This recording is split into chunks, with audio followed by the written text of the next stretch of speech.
Keşke baştan konuşsaydım, senle bu yola çıkmazdım. Başı yalan, sonu ziyan, sözlerine inanmazdım. Ellerinde elin kalmış, gözlerinde gözün kalmış. Oturduğumuz masada sözlerimiz yarım kalmış. Gezdiğimiz bu şehrin dört yanında izin kalmış.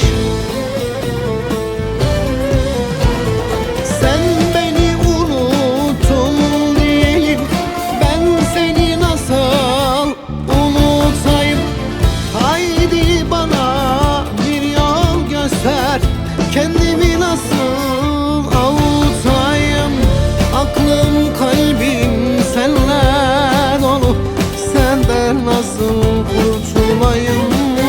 Başka çare bırakmadım, öleyim de kurtulayım. Sen beni unuttun diyelim, ben seni nasıl unutayım? Haydi bana bir yol göster, kendimi nasıl avutayım? Aklım kalbim senle dolu, senden nasıl kurtulayım? Başka çare bırakmadım, öleyim de kurtulayım.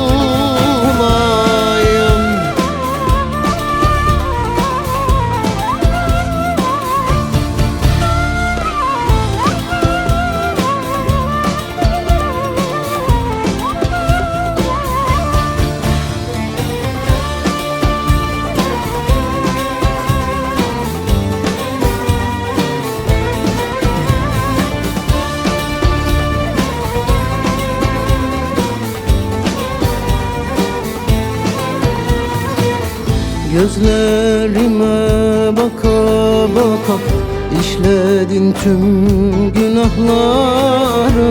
Dikiş tutmaz, iflah olmaz, ben de açtım yaraları.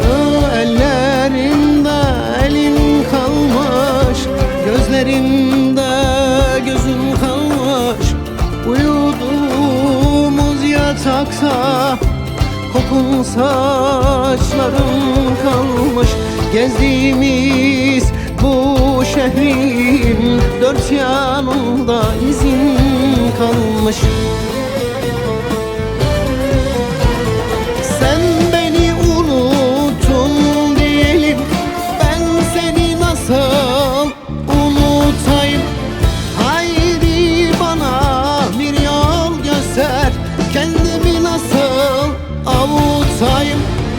Aklım kalbim senle dolu, senden nasıl kurtulayım? Başka çare bırakmadım, öleyim de kurtulayım. Sen beni unuttun diyelim, ben seni nasıl unutayım? Haydi bana bir yol göster, kendimi nasıl avutayım? Aklım kalbim senle dolu, senden nasıl kurtulayım? Başka çare bırakmadın, öleyim